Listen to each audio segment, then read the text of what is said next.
Woman wants to be taken and accepted as a possession. She wants someone who conquers. Have you ever truly sat with a profound, almost unsettling vibration of these words from Friedrich Nietzsche? They might send a shiver down your spine, clashing violently with everything the modern world has taught you about love, connection, and partnership. This dissonance, this discomfort, is your first clue that you stand at the precipice of a monumental truth. A truth so powerful it has been deliberately veiled from you. We are conditioned to seek a love that is safe, sanitized, and neatly packaged for societal approval, a politically correct fairy tale, where kindness is the highest currency and predictability is the ultimate prize. But what if your soul, in its most secret and sacred chambers, yearns for something more?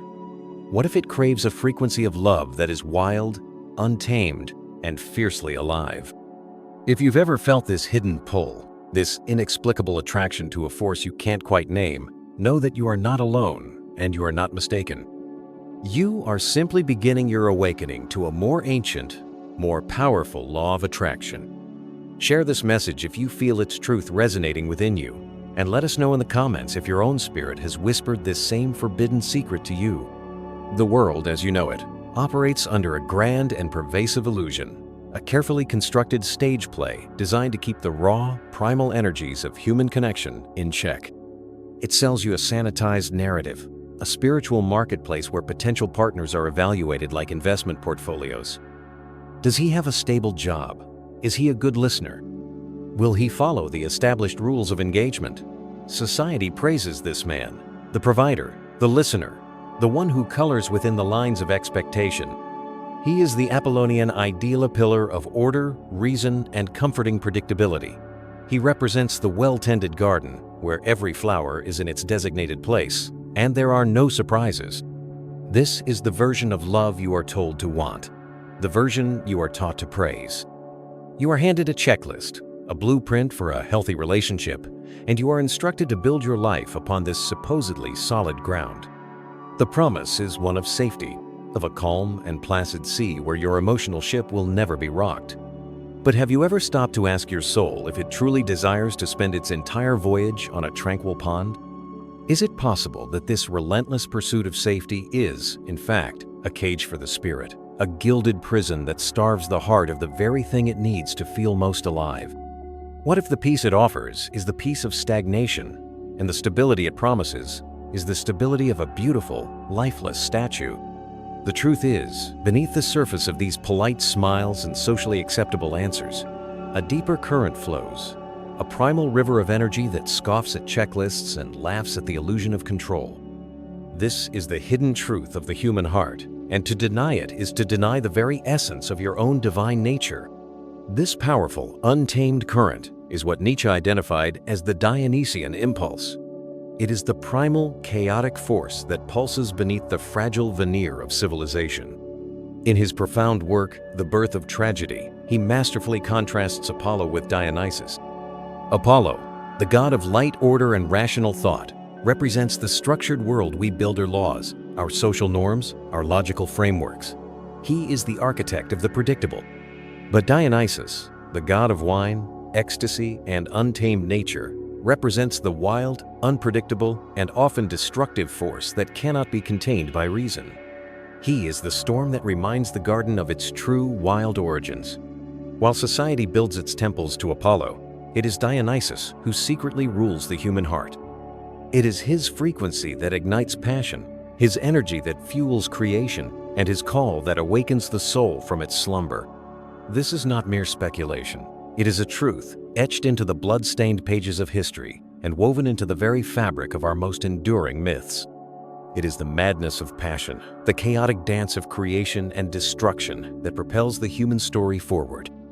The stable, reliable man may build the house, but it is the man who embodies the storm that makes a woman feel truly at home in her own skin, finally meeting a force of nature that mirrors the intensity of her own inner world. She does not consciously seek destruction. She unconsciously seeks a man whose spiritual frequency is strong enough to handle the full, magnificent, and sometimes terrifying power of her own. He is the only one who can truly conquer, not by dominating her, but by being so utterly unconquerable himself that she can finally, safely surrender to the depths of her own being. Look to the legends, for they whisper the truth that modern society tries so desperately to silence. Consider Helen of Troy, the face that launched 1,000 ships. Did she flee with Paris because he promised her a stable retirement plan? Did she leave a king for a man who was merely kind and predictable? No. She risked everything. She plunged a civilization into a decade of war because Paris represented the unknown, the dangerous, the intoxicating thrill of a destiny unwritten. He was a spark of chaos that promised to set her world ablaze, and her soul, weary of the predictable comfort of a king's court, could not resist the call of the fire. Or consider Cleopatra, a queen who held the fate of empires in her hands. She did not seduce the mighty Julius Caesar and the passionate Mark Antony with promises of quiet evenings and scheduled date nights. She intoxicated them. She entangled them in a web of power plays, of intoxicating risk, and the forbidden thrill of a love that could topple the known world. She was not a safe harbor. She was the storm itself, and the most powerful men on earth were drawn into her vortex, willingly sacrificing their reason, their duty, and ultimately their lives for a taste of her magnificent, chaotic energy. These women, these archetypes of the divine feminine, did not choose chaos over duty because they were foolish or weak. They chose it because their souls recognized a resonant frequency, a power in these men that was equal to their own. They were drawn to the men who did not just exist in the world, but who bent the world to their will. This brings us to the great, tragic misunderstanding that plagues modern relationships. A man walks into a room. He is stable, he is reliable, he is good. He does everything right. He listens, he provides, he follows the rules society has laid out for him. He is the kind of man a woman is told she should want. And yet, with a sense of bewildering pain, he watches as the woman he loves drifts away from him, her gaze drawn not to his safe harbor but toward the distant, flashing lightning of an approaching storm. She moves toward the man who should be repulsive, the one who is unpredictable, dangerous, perhaps even cruel. Why? The good man is left furious and confused. After everything I did for her, he laments. After following all the rules, how could she choose him? But here is the brutal, liberating truth he fails to see. She did not leave because he was too good. She left because he was too safe. His predictability, the very quality he was taught to cultivate, became a spiritual sedative. It created an environment so devoid of tension, so lacking in dynamic energy, that her soul began to suffocate. The musician who couldn't pay his rent, the outlaw who lived by his own code, the artist who burned with a mad passion, they offered her something the good man could not: intensity. They offered her a reflection of the untamed wilderness within her own heart. Nietzsche saw this paradox with piercing clarity. In Beyond Good and Evil, he writes that the same emotions exist in man and woman, but they are different in tempo. This is why they never cease to misunderstand one another. Men are taught to believe that security is the ultimate expression of love.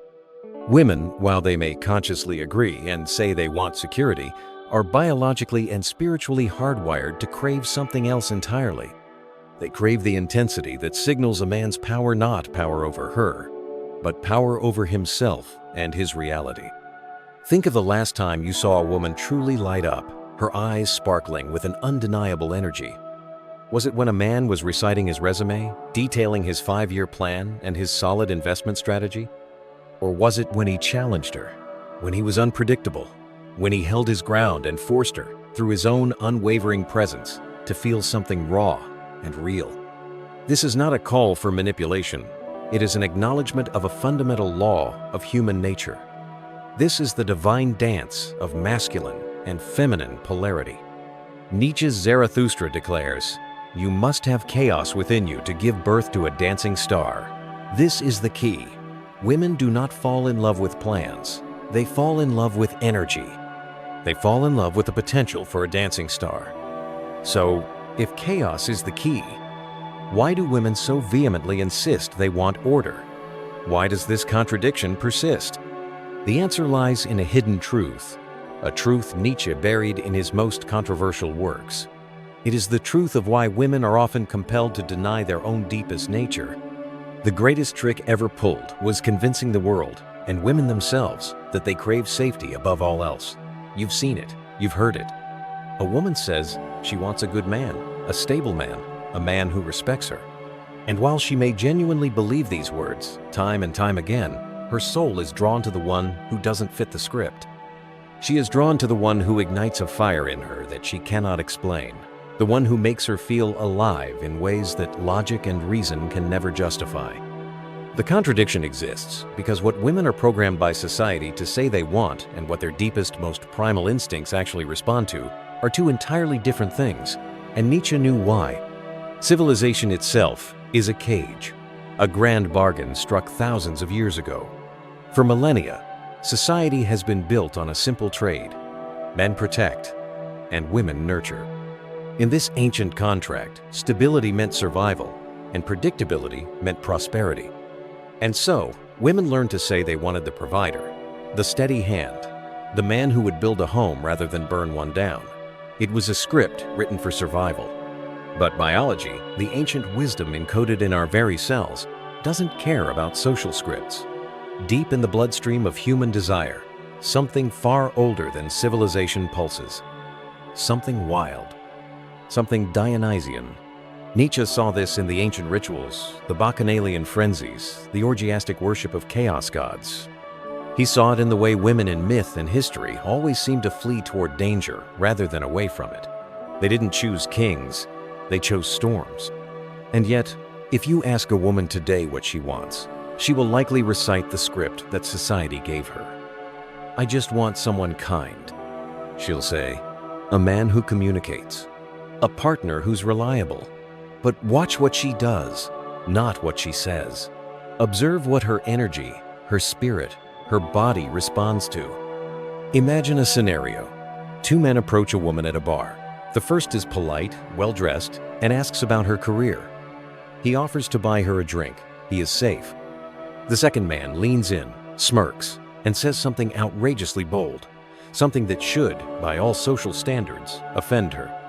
But it's the way he says it, the confidence, the utter lack of need for her approval, the sheer unpredictability of the moment that makes her laugh instead. Who does she give her number to? We both know the answer. This isn't about good versus bad. It is about the irresistible allure of intensity. Nietzsche wrote, "The woman's whole nature is a solution. Her pregnancy is but a mystery to be solved." In this, he reveals a profound secret. Women are drawn to that which they cannot immediately understand, to that which resists them, to that which makes them work for approval, not in a demeaning way, but in a way that proves the man has a center of his own. They are drawn to the mystery. Think of the last time a woman lost interest in a man. Was it because he was a bad person? Or was it because he became too available, too eager, too willing to bend to her every whim? He lost his mystery. He became a solved puzzle. Now, think of the man she couldn't shake from her mind. Was he the one who didn't text back immediately? The one who didn't seem to need her validation? The one who seemed utterly indifferent to whether she stayed or left? This isn't a game of manipulation. It is instinct. It is what Nietzsche called the will to power. Women do not want to control a man. They want a man who cannot be controlled. They want a man who has so thoroughly mastered himself that he becomes a force of nature in his own right. History proves this. Lord Byron, the mad, bad, and dangerous poet, was drowning in debt and scandal, yet the most sought-after women in Europe flung themselves at him. Casanova wasn't exceptionally handsome or rich, but he was dangerous, and that was the lure. Even the fictional Heathcliff, the brooding monster of Wuthering Heights, held Catherine in a state of absolute obsession precisely because he refused to be tame. Herein lies the truth that society does not want you to know. Women do not fall in love with men. They fall in love with how men make them feel. And what makes them feel the most? The thrill of the chase. The fear of loss.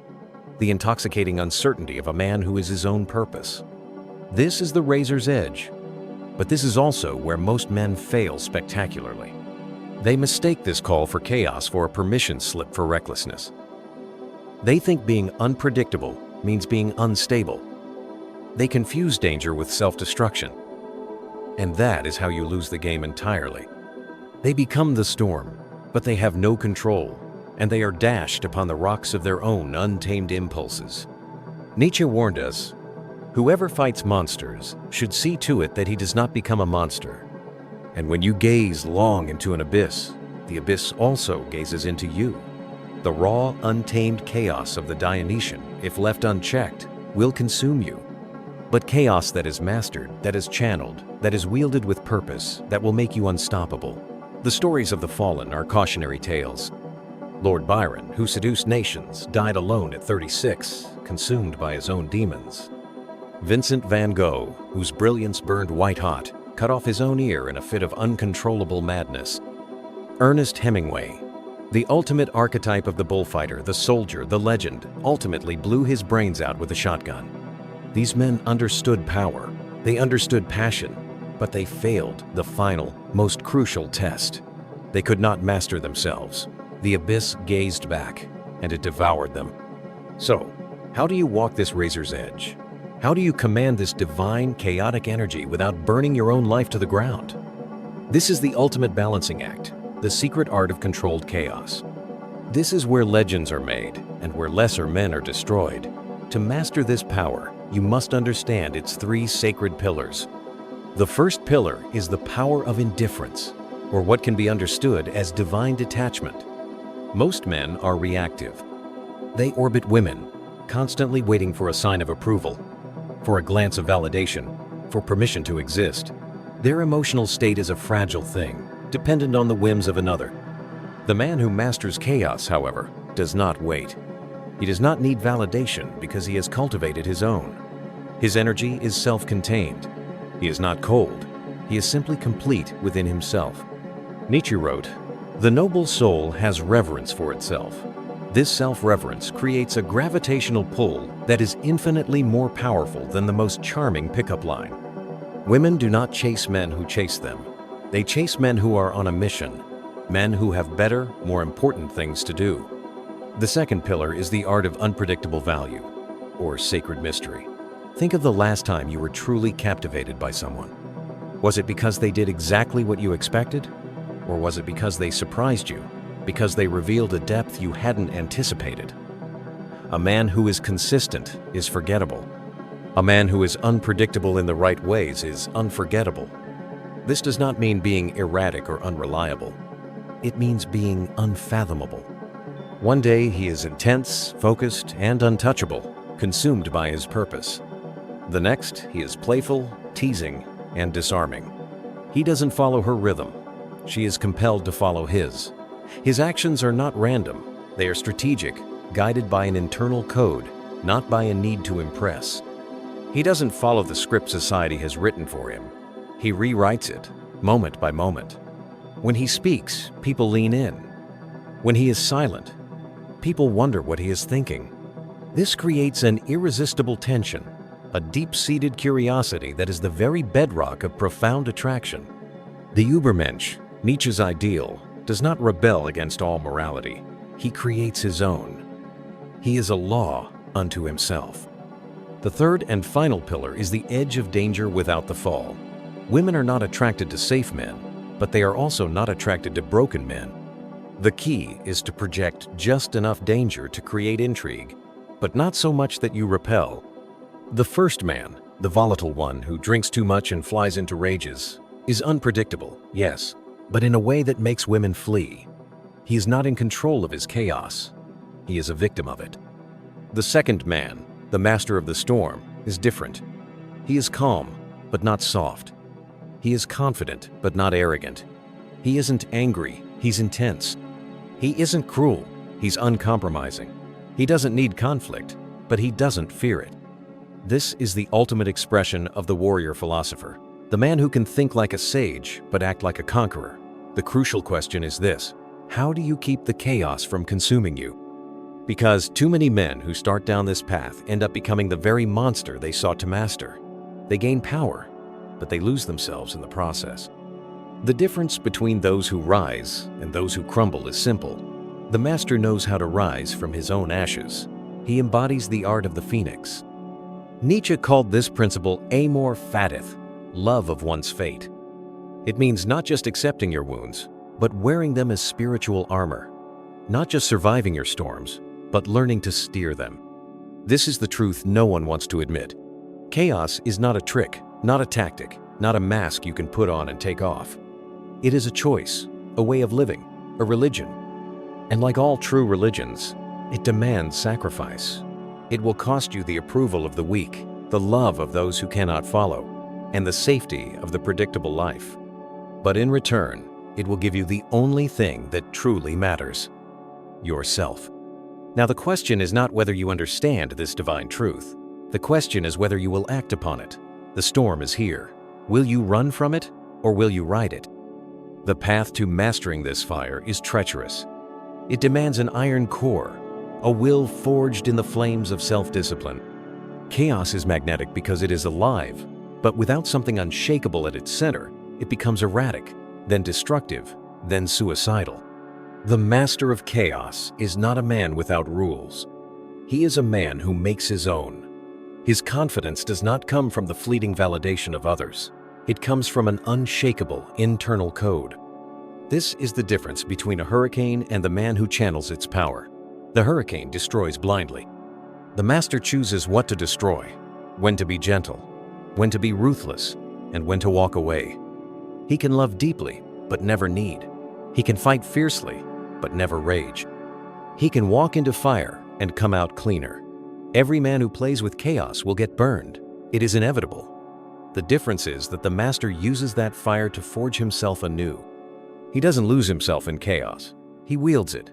He becomes who he is, not as a gentle suggestion, but as a command, a challenge, a gauntlet thrown at the feet of every man who dares to wield his own nature. History is littered with men who danced with chaos and were lost to the flames.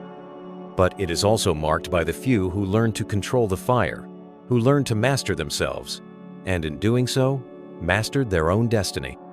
They climbed the highest mountains, and from that vantage point, they could laugh at all tragedies, real or imaginary. The difference between a king and a corpse is not strength, not intelligence, not even willpower. It is self-possession. It is the mastery of your own inner storm. Type chaos in the comments below if you are ready to stop running from the storm and finally become it.